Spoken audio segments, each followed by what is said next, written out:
nervioso central, que también ya lo hemos estado hablando, ya va a ser reafirmar todo lo que hemos estudiado hasta ahora sobre esto, que hemos empezado a hablar sobre este proceso cuando hablábamos de la neurulación, ¿verdad? Ese proceso en el cual se formaba el tubo neural, iniciada en la formación de la placa neural por inducción de las proteínas moleculares ubicadas en la notocorda, que hacían que el ectodermo supradyacente se engrosase formando una placa.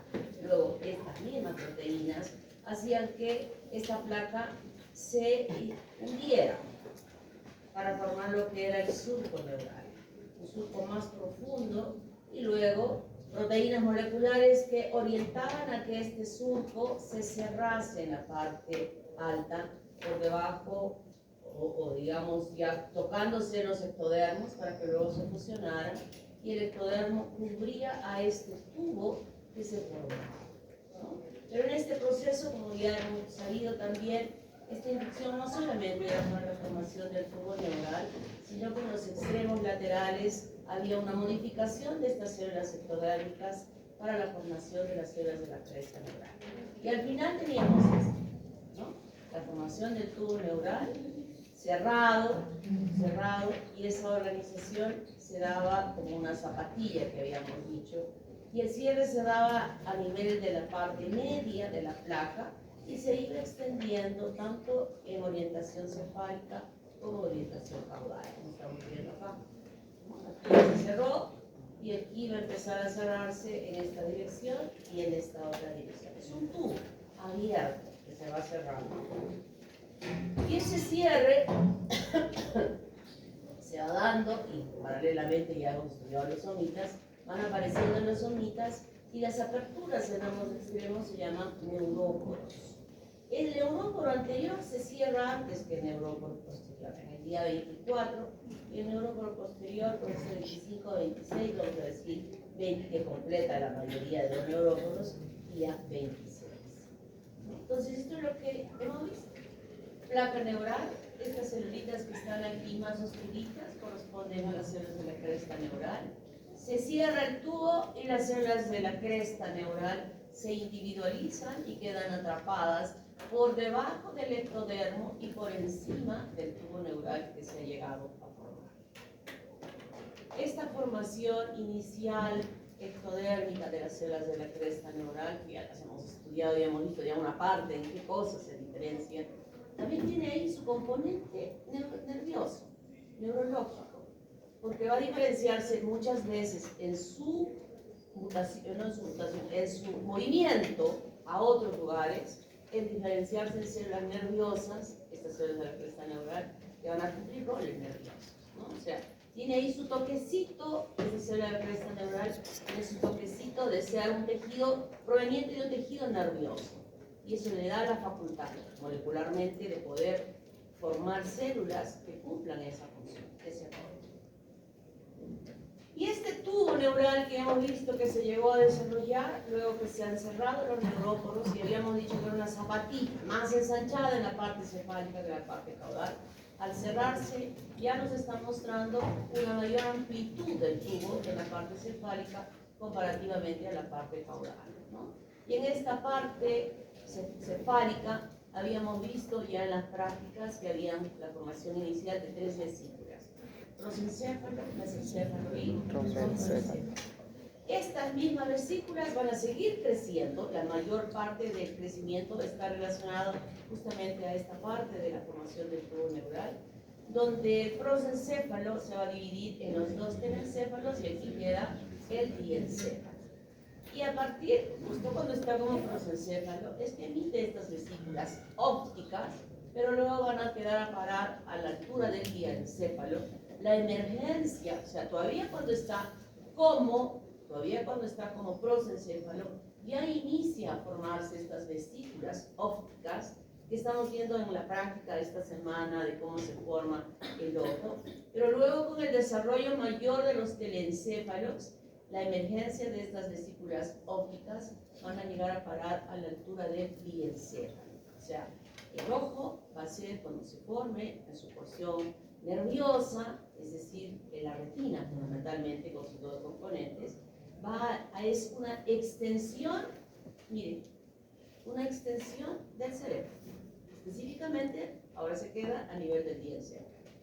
Y luego, el mesencéfalo no se divide, se mantiene como tal, y el roncoencéfalo sí se divide en metencéfalo y en mielencéfalo. Y posteriormente va formando ya la médula espinal. Hemos dicho que era un tubo hueco, es decir, que hay cavidades en su interior, y esas cavidades son las que van a formar los ventrículos. Primero y segundo, tercero dentro del diencéfalo y el cuarto dentro del mesencéfalo. Y en la luz de la médula, que hay una luz pequeñita, esa cavidad, ese conducto que queda ahí, estará formando lo que va a ser el... ¿Cómo se llama la luz que está dentro de la médula espinal? El péndulo. Voy a sacar mi cuadernito. Ustedes no han tenido participación en la semana pasada. Voy a aceptar estas dos participaciones. Pero ¿qué hacemos con los mudos? Fabricio, ¿qué solución das para los mudos? ¿Qué podemos hacer? ¿Ah? Un examen adicional, casi mudos, vamos a poner. Un examen adicional para los mudos, que no quieren hablar, que no quieren participar. Y ahora me doy cuenta que ¿por qué no participan? O sea, yo estoy deduciendo que esos chicos que no participan justamente son los que no están bien. ¿Por qué? Porque no me están escuchando. Porque cuando me están escuchando y estoy explicando, están así su disco duro aquí, su IA cerebral está dando, revoloteando con todo lo que han estudiado de esta histología y anatomía. Pregunto algo nuevo. Pregunto algo que esté en su libro y que todavía no lo han conocido. ¿Qué pregunto? Lo que ustedes ya han hecho y no me quieren contestar. Entonces, de esa manera se forma ello. Y luego, no solo queda así estirado, sino se pliega, ¿no? Y en esa plegadura, nosotros vamos a ver que se forman las curvaturas. Una curvatura, ¿cómo se llama esta curvatura? Levante la mano. A ver, por acá, voy a empezar este lado. La curvatura mesencefálica. Nombre. Arenas.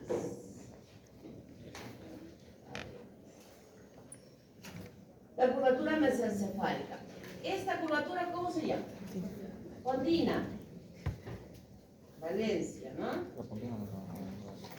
Ahora me voy a ir a las otras filas.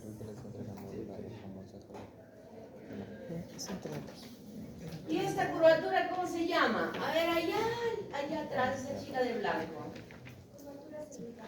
¿Cómo te llamas? Larisa García. García. Ya, mejor me dicen solo su apellido y después su nombre, ¿ya? Primero el apellido, porque así los tengo acá.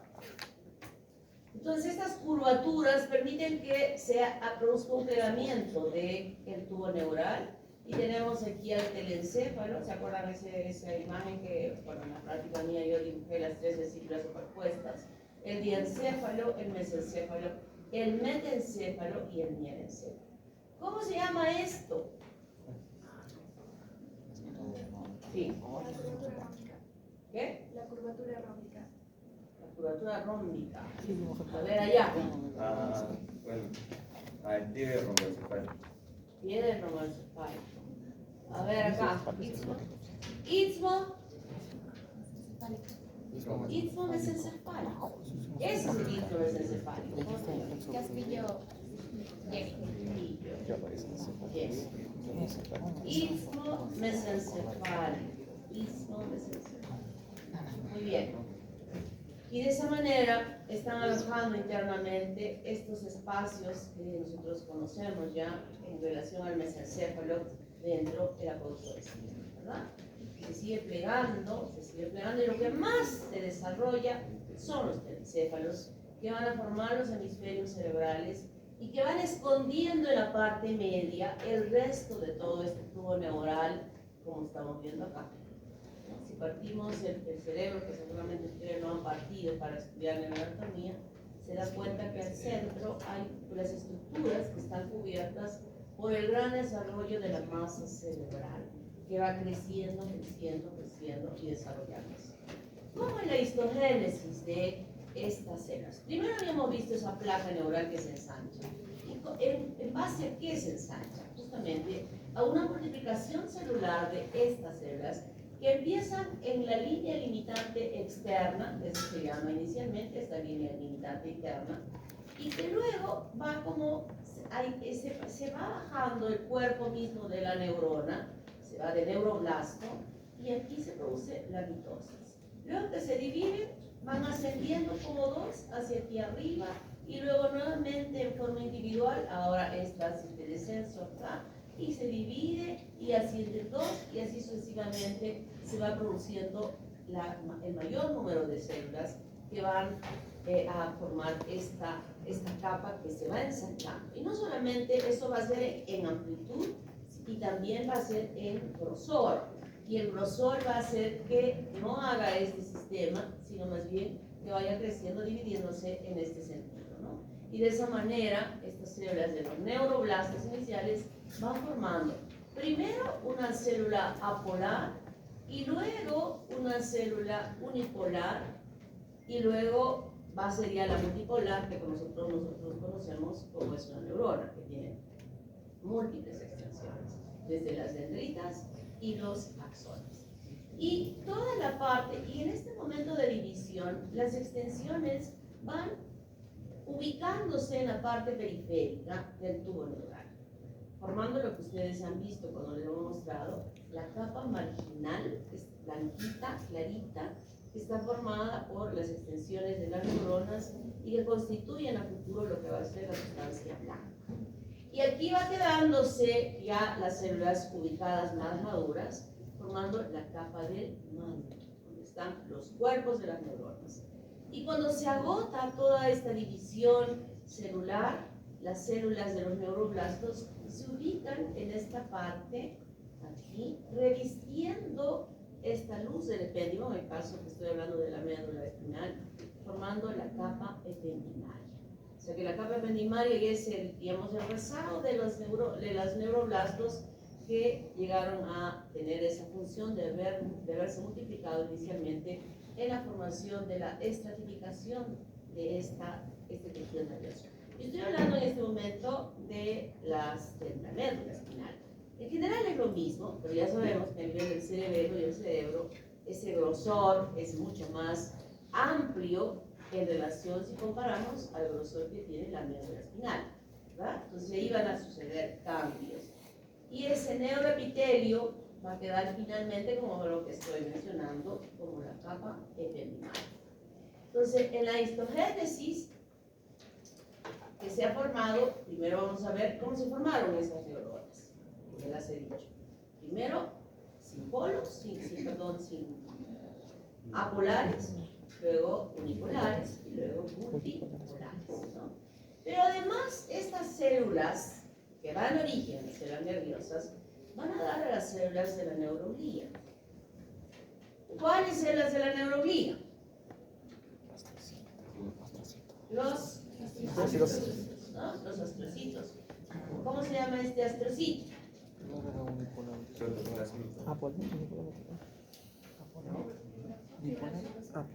A ver, pero ya, este es fibroso y hay otro. ¿Cuál es el otro? Protoplasmático. Protoplasma.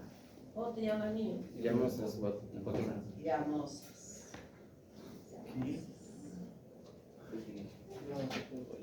¿Cuál es la función de estos astrocitos? A ver esta línea de ¿Cómo funciona? El se encarga de darle los nutrientes a la neurona, evitando de que la neurona se conecte con los vasos sanguíneos. Exactamente. Ninguna neurona, he dicho que es multipolar, ninguna extensión de la neurona hace contacto con el capilar. Lo hace a través de los astrocitos. Una patita del astrocito está pegadita al capilar y otra patita va a estar pegada a la neurona en cualquier parte de su soma, de su cuerpo, ¿no? Y es a través de ellos que pasan, ¿no? Álvarez Carlos. Muy bien. Y la otra célula que se deriva de ellas es el oligodendrocito. Función. Produce la cadena de mielina en las neuronas del sistema nervioso central.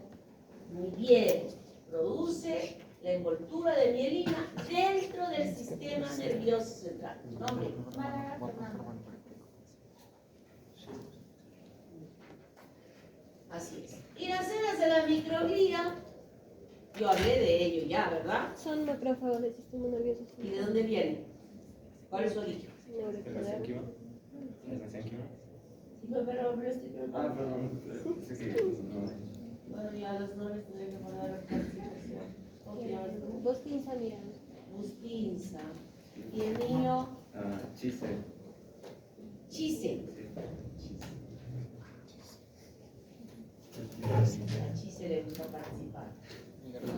Exactamente. Eso no tiene nada que ver con un origen neurológico, sino entra con las células. Recuerden que les había explicado esto, ¿no? Cuando hablábamos de las capas musculares, de los vasos sanguíneos, que eran células mesenquimales que ingresaban dentro del sistema nervioso central para formar la red de vasitos que existen dentro, y de allí se desprenden estas células que van a formar las células de la microglía.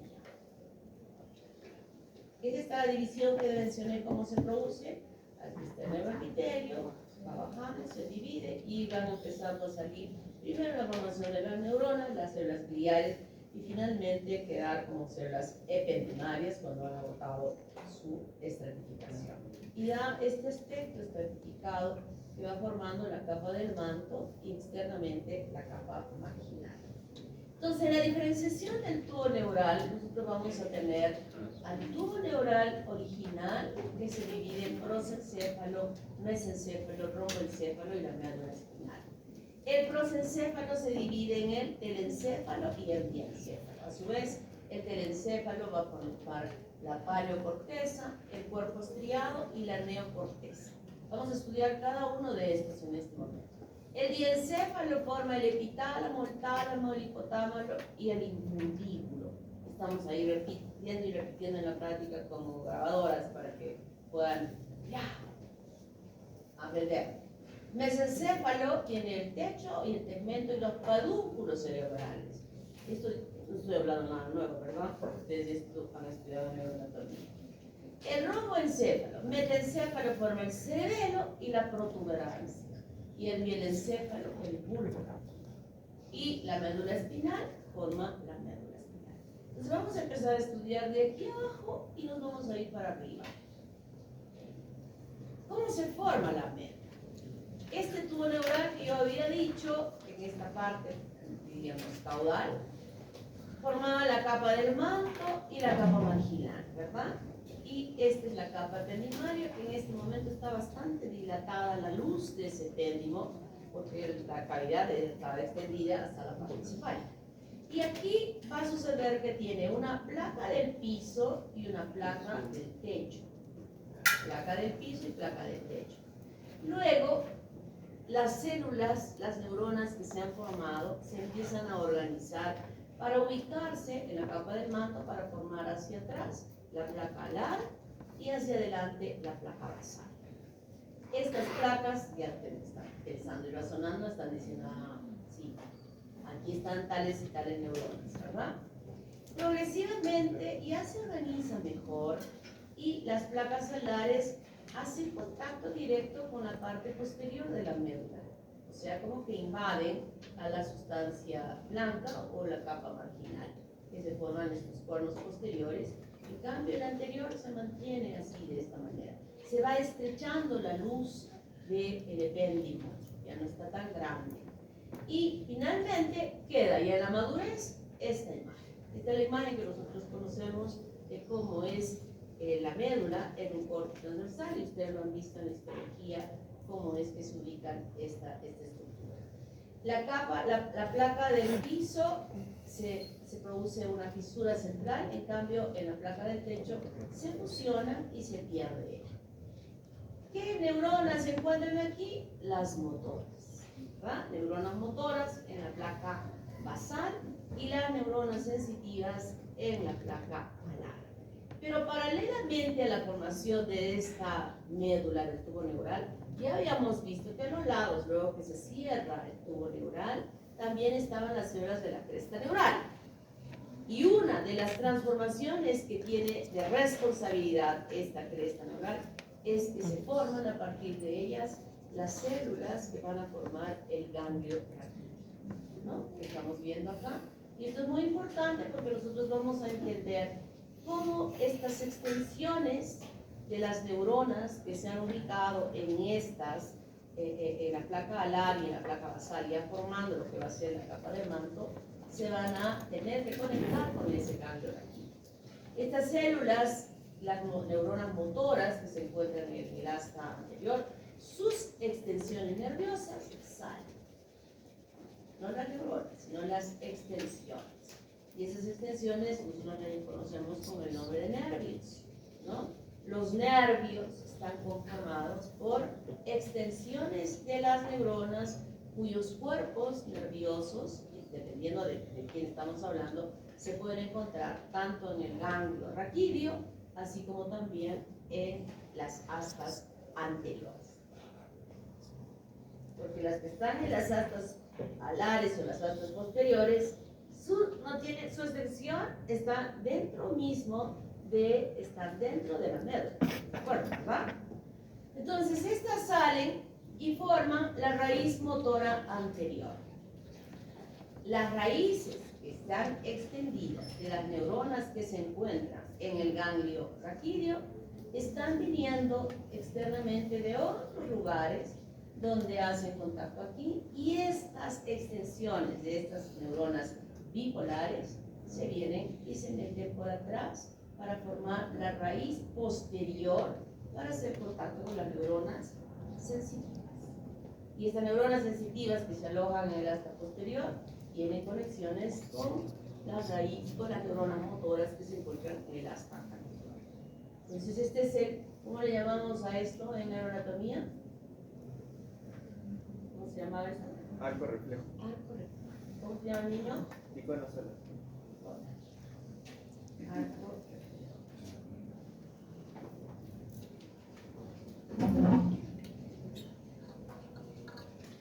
¿Han recordado hasta acá? ¿Sí? Yo ya lo sabía. Eso es un requisito. Han aprendido en histología y también han aprendido en anatomía. Que se les explica. Entonces, ¿cuáles son las funciones de la médula espinal y el encéfalo?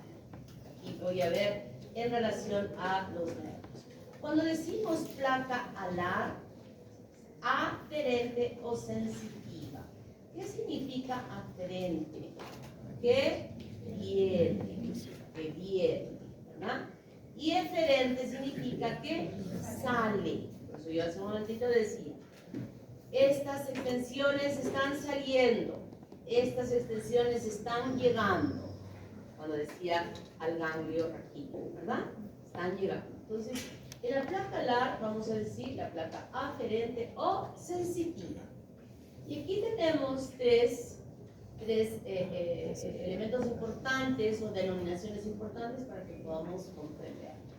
Aferente somática general. Aferente somática general. Es el aporte sensitivo de sensibilidad, de dolor, de calor, procedente de la piel, de las articulaciones y de los músculos. El dolor, la presión, ¿qué más podemos sentir? A ver, ¿qué plexos son los que sienten el calor? Levante la mano.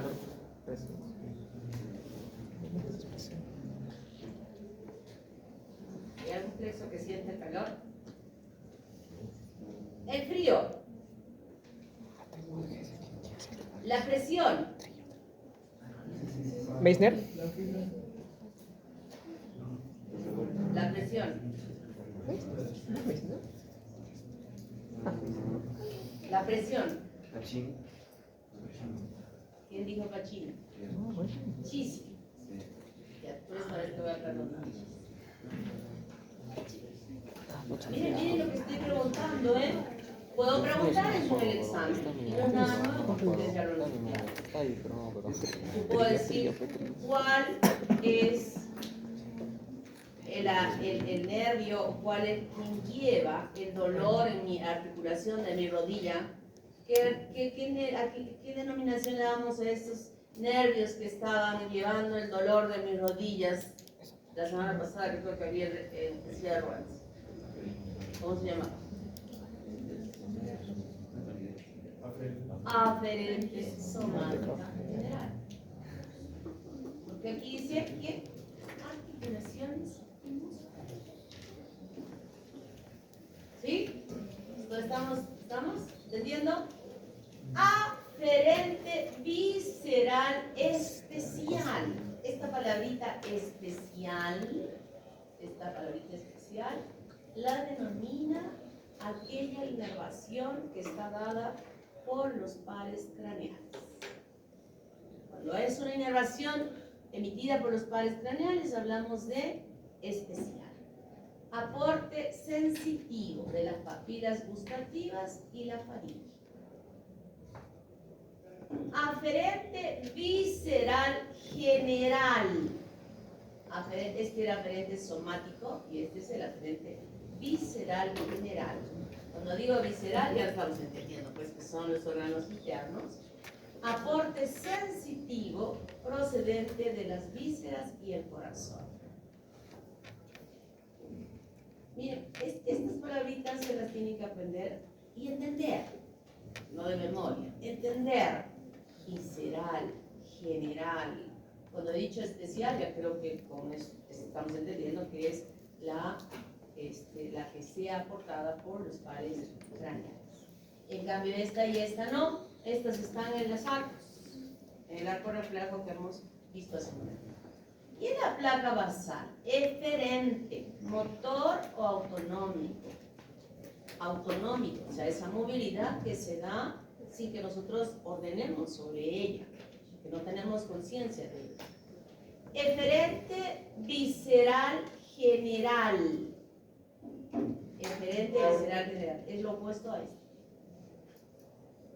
Es lo opuesto a este. Este es sensibilidad y esto es motricidad. Entonces esto ¿quién era? Vísceras y corazón. Entonces aquí también. Aquí hay enlaces de 2 neuronas. Y aquí no está en el asta anterior las neuronas, sino está en el asta intermedia. ¿Se acuerdan? Que había ahí, si yo regreso acá, aquí en esta parte, aquí está el asta intermedia. Y aquí se encuentran las neuronas motoras que inervan las vísceras.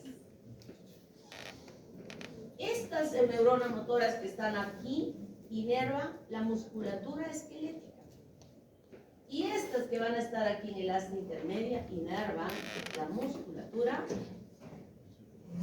de los órganos de las vísceras. Entonces, cuando vemos acá hay 5. Eferente visceral general, están estos enlaces autonómicos de 2 neuronas. Yo puedo decir, por ejemplo, ¿cuáles son esos enlaces de 2 neuronas que existen? ¿Alguien me puede dar ejemplo? El plexo de Mays, diría bueno. Ahí hacen el contacto. ¿Cómo te llamas, niña?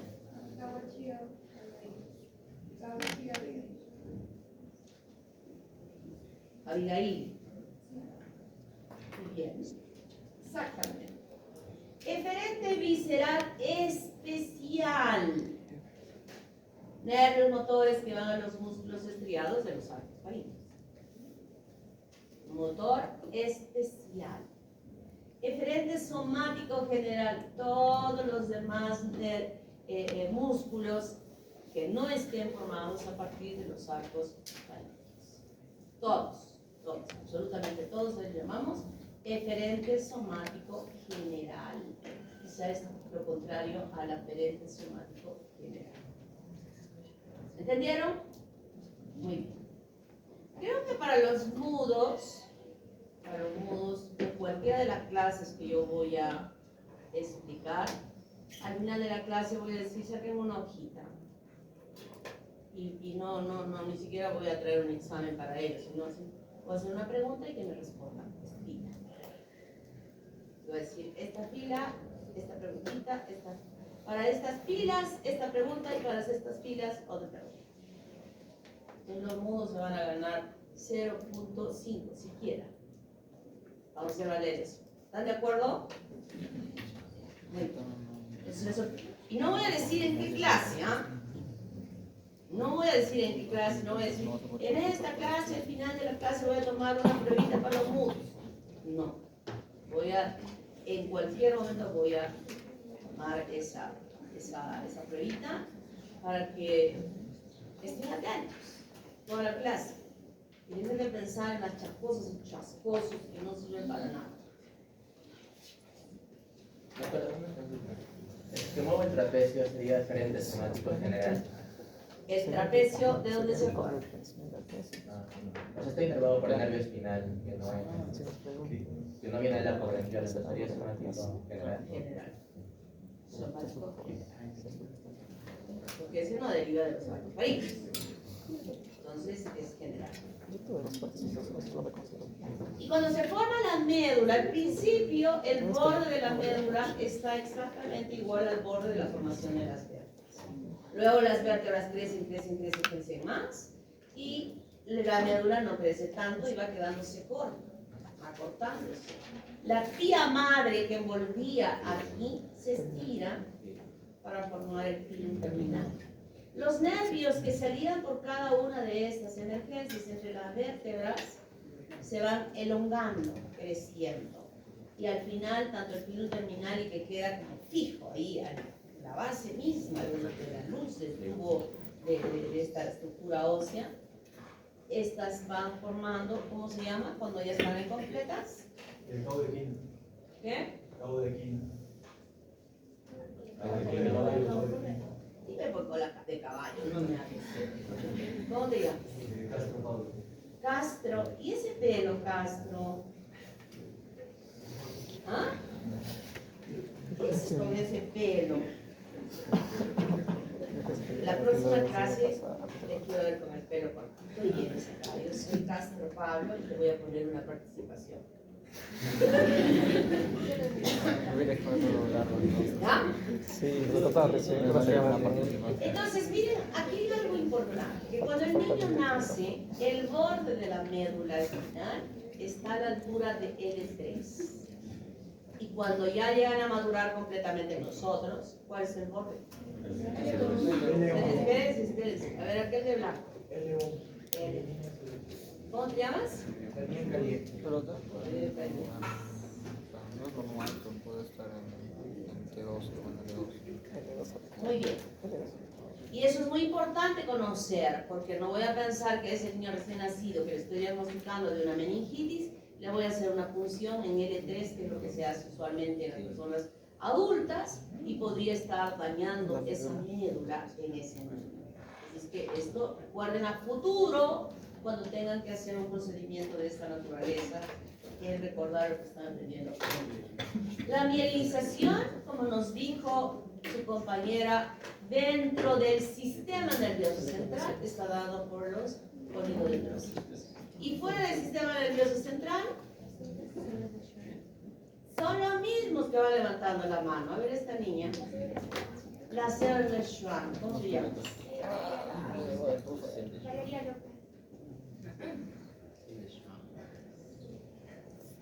Vale. Todos tienen que participar, ya los mudos están felices porque les voy a tomar una prueba de tiempo, pero todos tienen que hablar. Y esa envoltura es muy importante porque eso lo hemos llamado en histología. Es una célula que va envolviendo y va dejando espacios, ¿verdad? ¿Cómo se llaman esos espacios? Nodos de Rampier. ¿Qué función tienen esos nodos de Rampier? ¿Cómo te llamas? Utimo.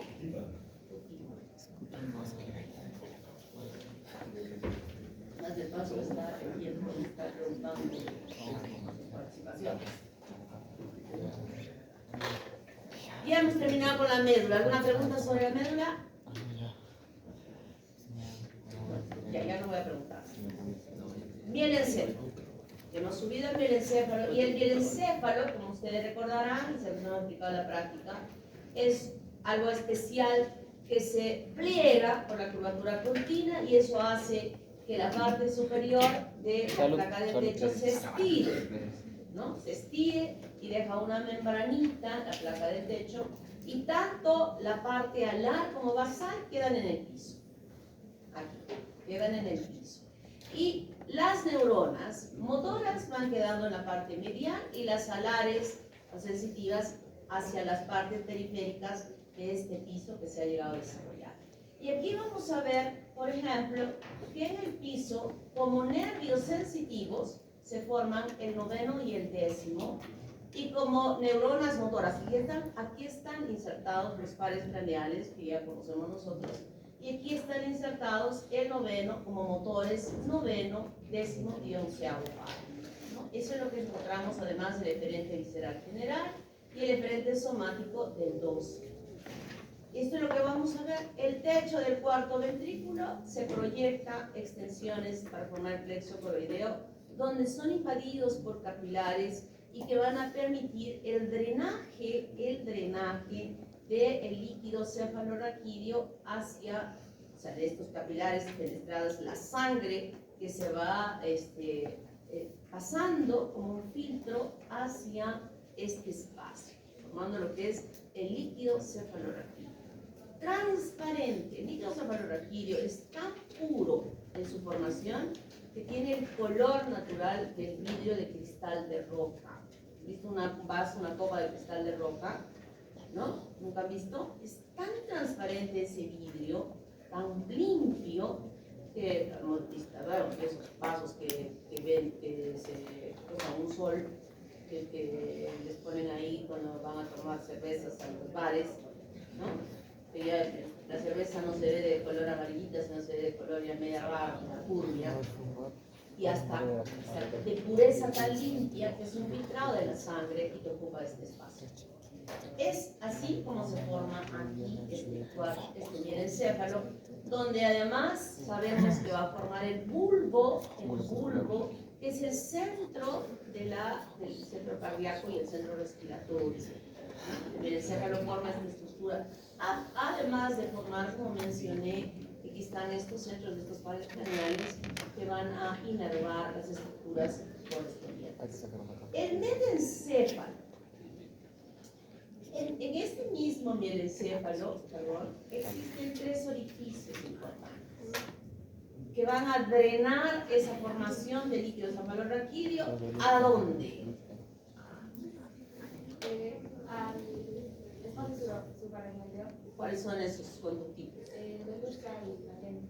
Belushka, ¿no?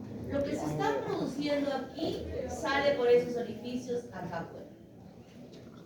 Sale acá afuera. Muy importantes porque, ¿para qué sirve ese líquido que esté saliendo al espacio subaracnoideo? ¿Cómo es el espacio subaracnoideo, Paliza? En el espacio subaracnoideo encontramos vasos sanguíneos, encontramos el cefalorraquídeo que tiene función termorreguladora, también es ¿cómo se llama esto?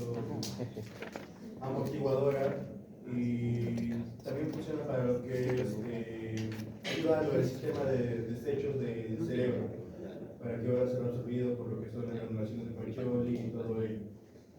Desechos, no, los desechos los elimina. Estoy diciendo que el líquido cefalorraquídeo es puro y transparente, o sea, ahí no hay desechos. Los desechos están pasando por la barrera hematoencefálica, ¿no? Y lo del sistema paravascular. Es importante lo que has dicho tú, la amortiguación, ¿no? Porque la estructura histológica del espacio subaracnoideo es así, ¿verdad? Son como unas patitas que están sobre la tía madre y esta es la capa del aracnoides, permitiendo que haya un espacio por donde circula el líquido cefalorraquídeo. ¿Cómo te llamas, niña? Málaga, Fernando. Málaga.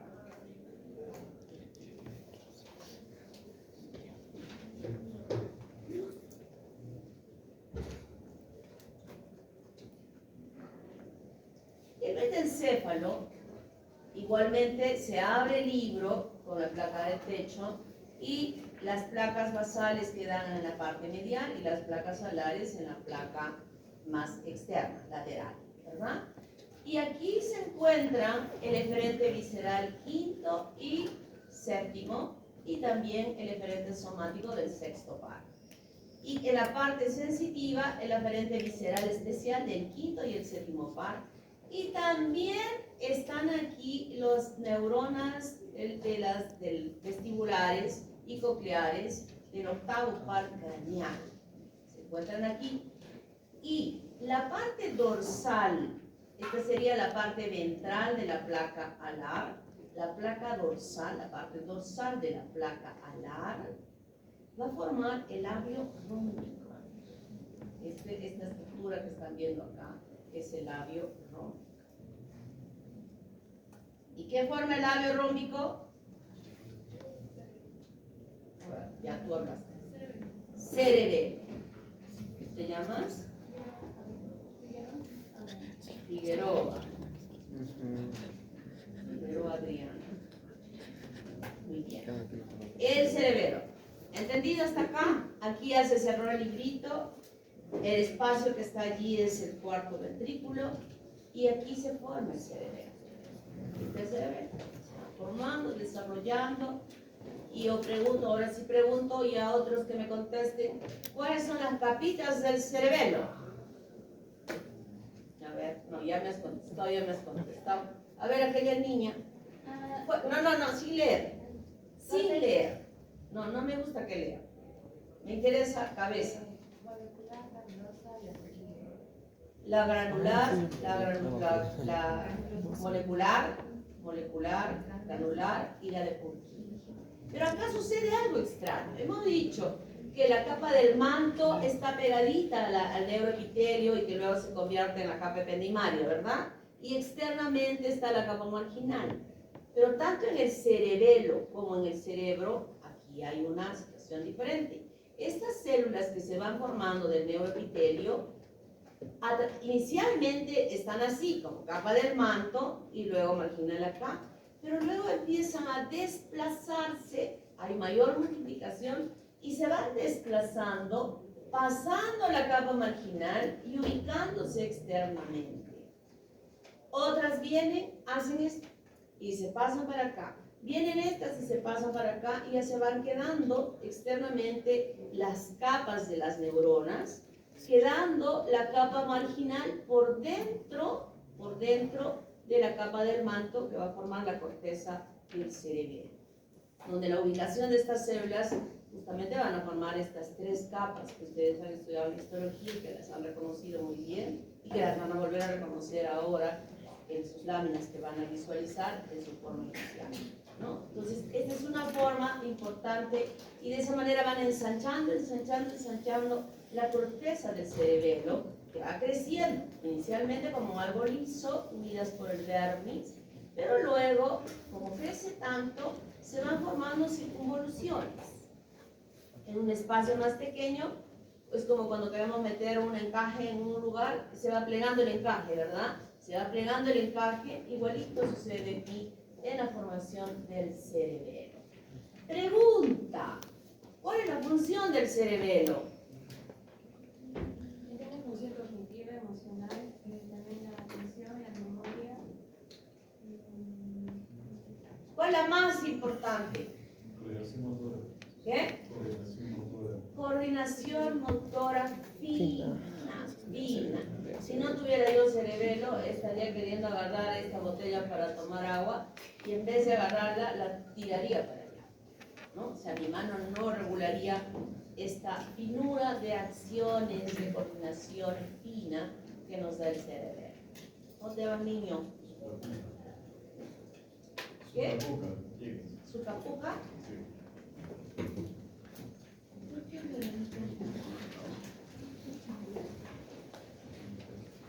Sairicuca. No, supercuca. Hace siguiente. ¿Y la niña? ¿Y la niña? El grado por C. A ver, chicos, antes de que se me olvide, me han venido a reclamar, doctora, que yo he participado, yo dije esto, yo dije, y voy a probar qué dijeron y qué dijeron. Cuando termina la clase, se acercan conmigo si es que no les he anotado, y yo veo y les anoto. Pero después de la clase, yo tengo, ya les he dicho que tengo unos amores locos con el alemán, así es que cuidadito que después me estén reclamando. Yo solo me baso en evidencias. Esto de las evidencias las he atendido de tantos procesos de licenciamiento, acreditación, etc., donde los evaluadores no creen en nada, sino lo que ven. Eso ya aprendí. Evidencias. ¿Está claro? ¿Sí? Muy bien. Vista dorsal del romboencéfalo, le quitamos la placa del techo, miren, le quitamos y aquí está el mesencéfalo y el mielencéfalo. El mesencéfalo, la luz que se encuentra dentro de ella es el acueducto del círculo, que en un momento está ensanchada, la placa, las neuronas sensitivas y las motoras aquí, luego se organiza mejor este mesencéfalo para formar el pedúnculo cerebral. Y las neuronas motoras que se van a formar en los pares craneales, aquí están el tercero y el sexto, perdón, y el cuarto. Y estas de aquí forman dos bandas extendidas de toda la extensión del mesencéfalo, que forman los tubérculos cuadrigéminos, que van a partirse por la mitad para ser superiores e inferiores. Los superiores están en relación a la visión y los inferiores, que están más hacia atrás, en relación a la audición, ¿no? Eso es lo que tiene que ver. Me refiero aquí, cuando digo esta relación, es que existen allí las conexiones nerviosas que tienen que estar llevando la información tanto hacia la luz, a la visión, como a la audición. No es que se encuentren allí las neuronas, sino están las conexiones y habrán algunas neuronas que conectan, pero no son las importantes. Diencéfalo. El diencéfalo es una estructura muy importante porque empieza desde arriba. Arriba, la glándula pineal, ¿ah? Está formada por las células que encuentran ahí. Es una glándula muy grande al momento de nacer, que se llaman pinealocitos, que tienen la función de producir melatonina. Y esta melatonina tiene la relación con la cognición. Los niños duermen y duermen y duermen porque tienen una gran producción de melatonina.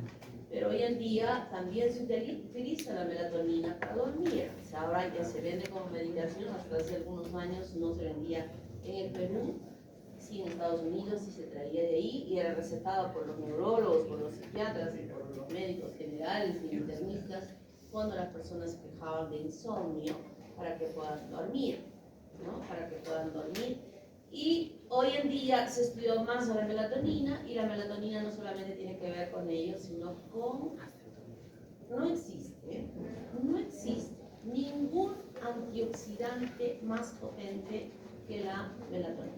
O sea, con estudios, estoy hablando de estudios experimentales, que sabemos que la vitamina esta, la aquella, la otra, siempre estamos buscando antioxidantes para no envejecer, pero ninguna le alcanza ni siquiera la 10ª parte del efecto antioxidante que tiene la melatonina. Por eso se llama el elixir de la eterna juventud, porque tiene este gran efecto. Luego está el epitálamo, que tiene que ver con la vénula, con la olfación, hay relaciones con ella. El tálamo, donde están receptores sensoriales. Hay conexiones de receptores sensoriales. Una cosa es sensitivo y otra cosa es sensorial, ¿verdad? Cuando hablamos de sensorial estamos hablando de visión, de audición, de estos sentidos diferentes a los de la sensibilidad simplemente.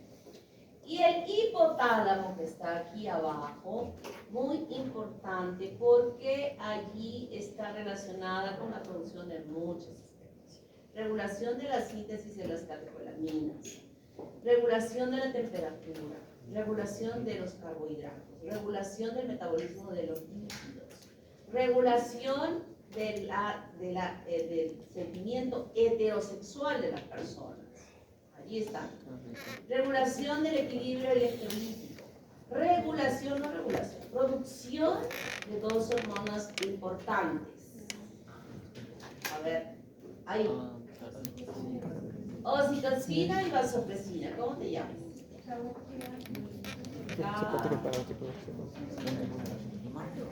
Kawachia.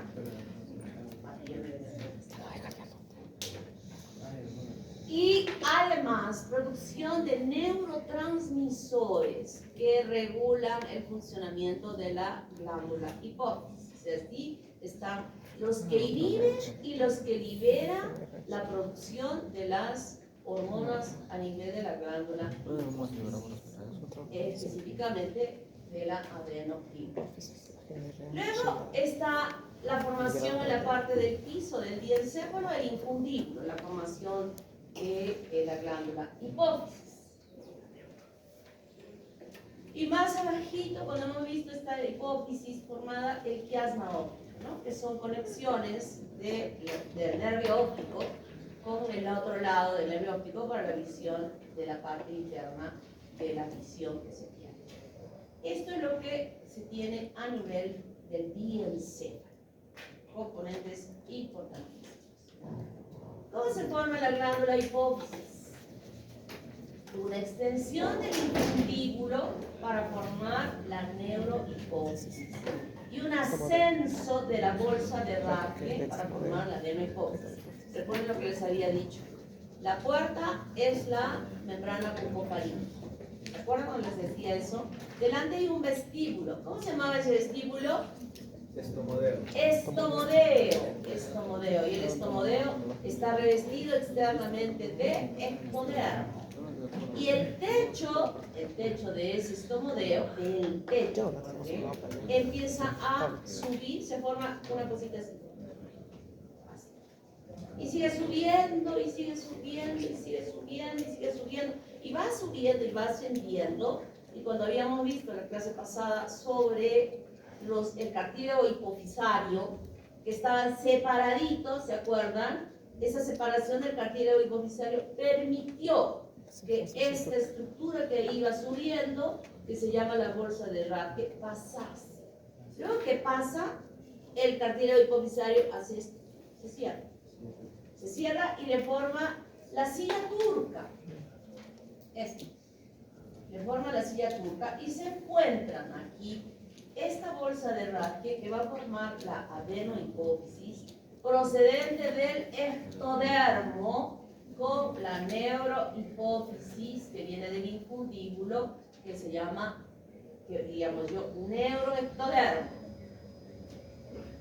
Neuroectodermo y ectodermo propiamente dicho. ¿Y? Miren, estoy diciendo preguntitas del examen. Pero quiero que lo entiendan, no de memoria. ¿Por qué estoy llamando así? ¿Por qué estoy diciendo ectodermo propiamente dicho? Porque ha subido del revestimiento del estomodeo. Y el otro no, está viniendo del túnel. Y de esa manera se forma la glándula hipófisis con la porción glandular y la neurohipófisis bien acogidas en esta silla turca que le ha aportado el cartílago hipofisario que se va a convertir luego en el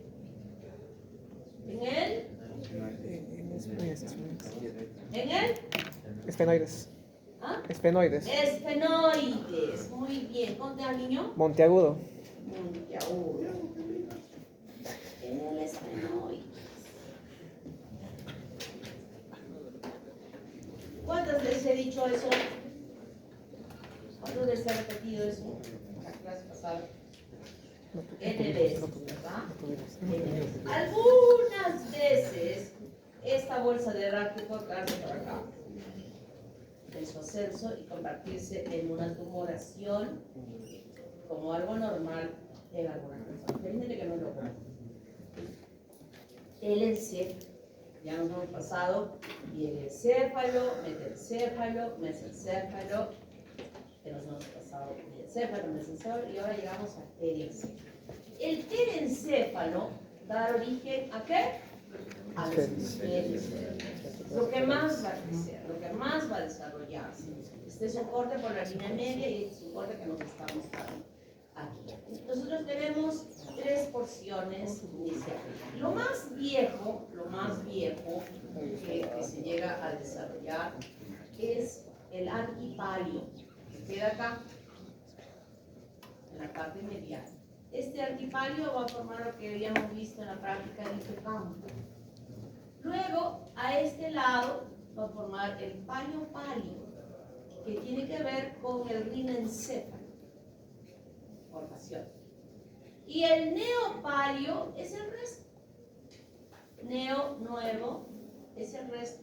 El que va a crecer y crecer y crecer y crecer, y va a ir creciendo y creciendo y creciendo, creciendo toda esta parte.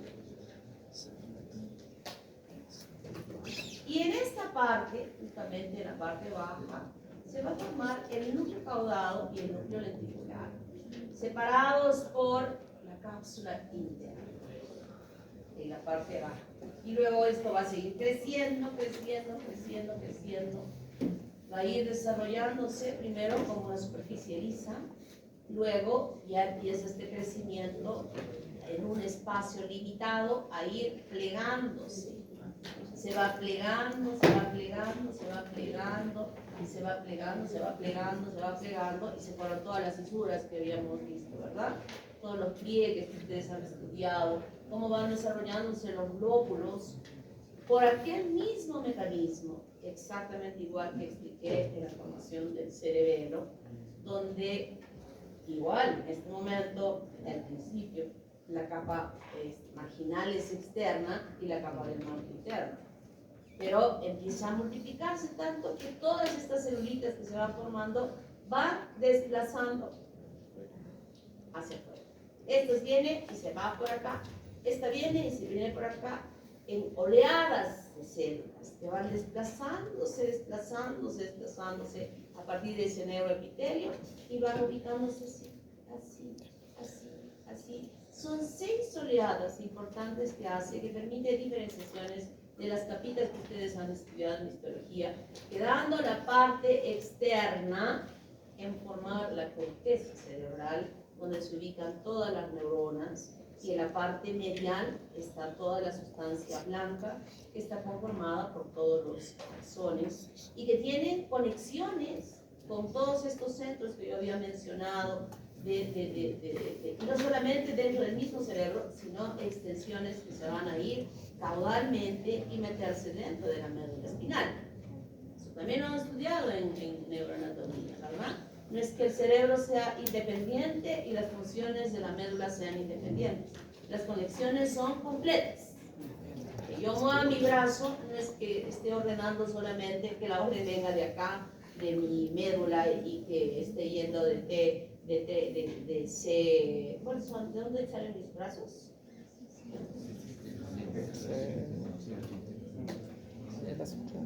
¿Qué altura? C5, C6, C7, C8 y C1. C7. De C5 a T1. De C5 a T1. Pero solo ese escenario que está en el arco reflejo que estoy haciendo esto. No. Viene de arriba. La orden viene de arriba para que yo haga esto. No es que sea independiente de su funcionamiento. Entonces, todas las conexiones que vienen desde esta masa cerebral van a ir conectadas a las partes caudales para que todo nuestro organismo funcione adecuadamente, que funcione correctamente.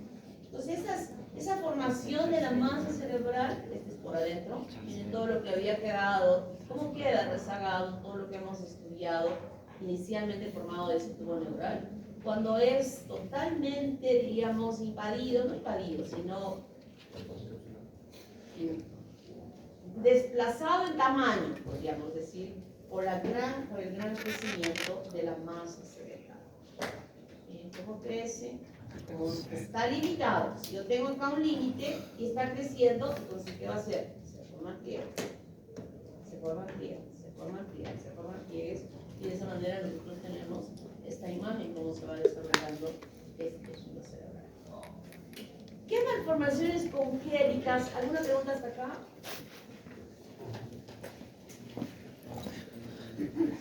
Se van a producir en relación a este desarrollo. ¿Sí? Primero, el que no sea cerrado, podríamos decir, ¿quién induce a qué? El hecho de que no se forme los arcos neurales y se forme luego las apófisis sifoides atrás, induce a que el tejido nervioso no se cierre. O es que el no cierre de la placa neural inhibe el cierre de estos arcos neurales. ¿Cuál es? Que no se cierre la placa neural. Esto es lo importante, que no se cierre la placa neural. Entonces, ha habido una falla, una mutación en la producción de esas proteínas moleculares que estaban saliendo de la notocorda y que la orden era que esa placa formase el surco y que luego se cerrase, ¿verdad? Y no se cierra. Y al no cerrarse, tampoco se desarrolla adecuadamente los arcos neurales y el niño nace así, mostrando en su parte dorsal, realmente a nivel de la médula y también a nivel del cerebro, vamos a ver, que se llama raquisquisis. Eso se llama raquisquisis. Puede ser que sí se formó el tubo, pero no se llega a cerrar los arcos neurales. Llamamos espina bífida. Pero puede ser oculta. Es decir, que no hay una prominencia de una tumoración sobre la superficie de la columna. Está planita. Pero hay algo, un detalle interesante, que lo común es generalmente a nivel lumbar, es que haya esta filosidad en esa área. Nosotros ya tenemos que entender que si yo veo un niño que nace con un mechón de pelitos ahí en la parte caudal a nivel de la parte pélvica, un poquito más arriba en la zona lumbar, entonces suavemente voy con mi mano, desplazo mis dedos, estoy sintiendo en el bebé, se siente claramente las apófisis espinosas y suavecito, no voy a meter el dedo así, suavecito, y donde veo que hay pilosidad, no encuentro las puntitas de las apófisis. Entonces este niño tiene una espina bífida oculta. Y eso es importante. Recuerden, chicos, recuerden esto que les voy a decir, que ustedes son los primeros en evaluar al recién nacido, desde la punta de la cabeza hasta la punta de los pies. Al principio los residentes, el R1, no confía en lo que ustedes dicen que esté bien, ¿no? Entonces, examina él otra vez. Oye, le dice, ¿y esto qué? Se van aprendiendo a detectar alguna malformación. Después ya como que los han convencido los R1s de que han aprendido y ustedes, lo que dicen ustedes ya les creen. Y a veces no evalúan. Como no evalúan, ¿y qué ha sucedido? Se pasó. Y a veces son hallazgos, como vamos a ver en el caso clínico que vamos a discutir en la práctica, que son hallazgos casuales que uno ve. Algunas veces no tienen ningún tipo de sintomatología, pero algunas veces sí. Puede haber algunos trastornos que ni siquiera son detectados muchas veces por los papás. No es común que existan, pero pueden existir. Espina bífida oculta. Luego sí nace el niño con una tumoración. Ahí, tiene una bolsita. Cubierta por ectodermo. Pero lo que no sabemos es si esta tumoración solo contiene líquido o además contiene la médula. Entonces aquí le llamamos meningocele y aquí le llamamos mielomeningocele. Y en su pueblo, cuando hagan su cerú, ahora la cosa está brava, ¿no? Ya les he dicho que tienen que dar examen para hacer el internado, ¿no? Y también el cerú. ¿A dónde irán a parar el cerú? ¿Saben?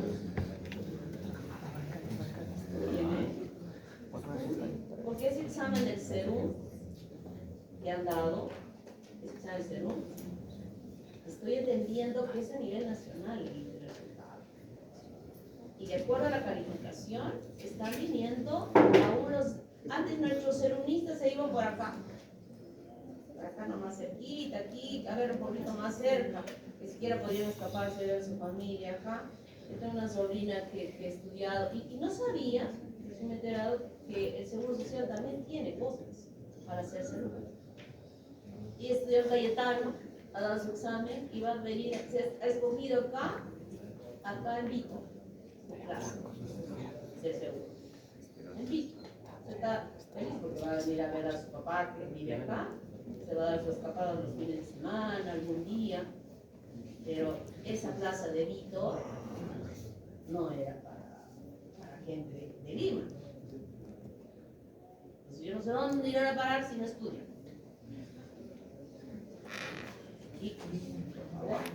Entonces aplica lo que la doctora Camerín Chara les ha explicado, lo de la luminiscencia. ¿Qué era la luminiscencia? A ver,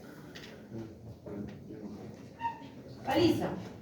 Lumi viene de luz, iluminación, luminiscencia, ilumínense. ¿Pero qué les ha explicado la doctora Camerín? Luminiscencia es la capacidad de algo para crear luz y que tan fuerte puede ser. A ver, Ya, ¿por qué? ¿Por qué tú no esta clase? Ya, no va. A ver, Creo que se refiere a la luz en una sustancia, por ejemplo. ¿a una qué? A la luz en una sustancia, por ejemplo. Colores. Es una La fuga de colores. A ver, esa niña. La reflexión de la luz en determinado tejido, por ejemplo, si es macizo no va a pasar la luz, pero si no hay, por ejemplo, en la médula, va a pasar directamente en el fallo. ¿En la médula aquí o aquí? Ahí no va a pasar por fallo, porque Aquí sí. ahí Luminiscencia positiva. Pongo mi linternita que se van a llevar para su pueblo, llévense a las pilas de su pueblo porque no van a poder encontrar pilas de este plástico. Ponen la linternita aquí, tienen humor. Y si yo veo de color rojo, es luminiscencia positiva. ¿Y eso qué significa? Que el contenido es.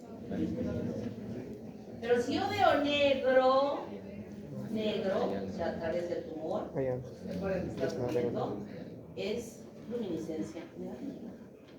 Entonces, si es rojo, yo voy a mandar del pueblo donde esté, no voy a hacer yo con este paciente nada ya, voy a referir a la ciudad y voy a poner meningocele. Ahí el médico, este chico, ¿de dónde se ve la católica? Y luminiscencia negativa, yo voy a mandar mi diagnóstico con mielo meningocele. Aquí está el mielo ocupando el pulmón. Aquí no hay mielo. Se llama meningocele y mielo meningocele. Y en la cabeza también sucede lo mismo, que puede haber por alguna sutura salir masa cerebral. Y nosotros hablamos aquí de meningocele también cuando el contenido es líquido. Puede ser que solo salga masa cerebral y llamamos meningoencefalocele, pero puede ser que salga un ventrículo de tejido nervioso, entonces, y además el ventrículo, y le llamamos meningohidroencefalocele. ¿Ya? Meningohidroencefalocele. Eso es un otro caso. A nivel de la cabeza puede ser que no se cerró nada. Miren, parece que tuviera un pelo hasta atrás. Esta es la placa neural, que no se cerró. Y no permitió que crezca tejido cerebral. Miren, no creció. Aquí hay otro meningomielocele en este niño. Y se llama craniosquisis. Aquí hay un encefalocele frontal. Aquí hay un meningocele occipital y esto es, ¿cómo se llama esto?